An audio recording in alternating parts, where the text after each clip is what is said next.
What's going on, everybody? Welcome back to the channel, and today we are going to talk about behind the scenes. Back in February, I had the pleasure of shooting behind the scenes and kind of YouTube video for Julio Rodriguez on his shoot of being the cover athlete for Sports Illustrated for the April edition. It was really cool getting to see the actual process of what the actual cover of Sports Illustrated was going to be, and just getting to see behind the scenes of it and actually being the one getting to shoot behind the scenes. I'm just going to be explaining the importance of behind the scenes and also just what you can do to get behind the scenes and how to shoot behind the scenes. So even though this vlog was meant for Julio's YouTube page, it was very much filmed as a behind the scenes video. The number one point on shooting behind the scenes is exactly that, being behind the scenes, being a fly on the wall.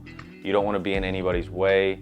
You don't want to have anybody having to move around you. You don't have to speak to anybody. You don't need to speak to anybody. You just have to capture everything that's going on the set. And so what that looked like for me on that day was the shoot took place on a high school baseball field, and it was a pretty mobile set just because they were going to different locations on the field. I kind of just set parameters for myself. I was never going to be in the way of the lead photographer. I was never even going to be in his line of sight. I don't even know if he knew I was there. I tried to do my best as well to stay far away from, the computer stand where you can see the selects that are coming up, as well as all the lighting equipment, things of that nature. Once kind of everybody was set in their places and, stuff started rolling, I would then push in a little bit more and still, not get too close, but just to get some different angles and, depth of field. This was my first real behind the scenes shoot for the cover of Sports Illustrated. It was a very big shoot, in my opinion. I definitely didn't want to get yelled at by the lead photographer or anybody else on set, so I tried to stay behind the scenes. And then the second thing I'll touch on is gear. I was on a Sony a7 IV, which I'm currently shooting on right now. I had a Rode shotgun mic, a 28-70, all of that was on a gimbal. I really loved how some of my shots came out. And even though it was BTS, it was very, cinematic-like, very fun. I'm not sure if that's gonna be my setup for all behind the scenes shooting that I'm gonna be doing, or hopefully that I will get to do in the future. But for that shoot, this is what I went with. I went with the 28-70 just because that's the most versatile lens I have, especially in a wide range. The only other variable lenses I have are a 70-200 and a 100-400. I'm not going to be strapping either of those on a gimbal, nor do I think that those would be fitting for a behind the scenes shoot.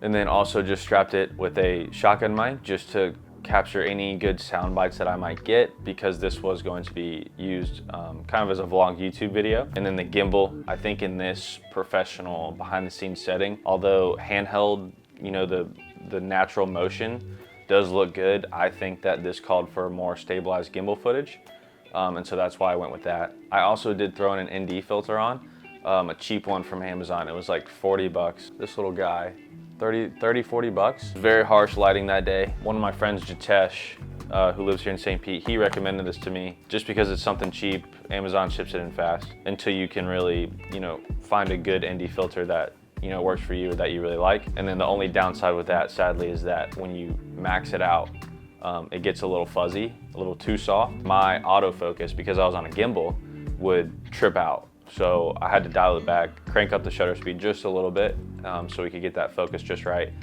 because I will not be pulling focus, on a gimbal. Another good thing to know about shooting behind the scenes is knowing the itinerary. So knowing what's going to be going down on the shoot, knowing when the breaks are, and knowing what important scenes are coming up, important shoots are coming up. That just helps everything flow smoothly for your workflow. So you're not having to ask questions to maybe the lead photographer, videographer, camera operator. You can just stay behind the scenes, check your schedule. I know sometimes schedules on shoots get a little crazy and they don't follow along at all, but luckily this one did. So, and then in terms of getting behind the scenes gigs, I've never really gone out and looked for behind the scenes gigs. This one kind of came to me and I was blessed enough to be able to do it. Julio and I have gotten to work together in the past, so it was really awesome that I was one of their first choices for doing this vlog for them. But as far as how I would go about grabbing and obtaining these types of gigs, obviously I've said this in all my other videos, but it all stems down to networking.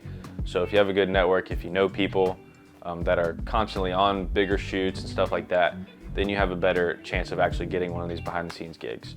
As far as the way to actually shoot behind the scenes, I would not stay stationary or behind a main camera. So even if the main camera obviously has the best point of view of the subject, just try to get some different shots that the main camera isn't ever gonna get. Try to get the whole set. Try to get everybody working in tandem together. It's really cool when you can see all the moving parts behind the actual screen, so you can kind of see how this, picture is put together. And I feel like that's the whole point of, shooting behind the scenes. Yeah, so that's gonna do it for this video. Just want to keep you guys updated with what's going on. Loved this project and so grateful for Julio and his team having me out. Opening day is just right around the corner, so hopefully gonna be doing something with that. If you guys are new here, my name is Nathan Bloomberg, owner of Bloomberg Film. I would really appreciate it if you guys would like to subscribe. And if you guys are trying to get more behind the scenes gigs like this, you'll definitely enjoy the video I put out a while ago on how to succeed in the creative industry. And I hope some of these videos provide some sort of value to you, because that's the whole goal of this channel. And I think that'll do it, guys. We'll catch you in the next one. Peace.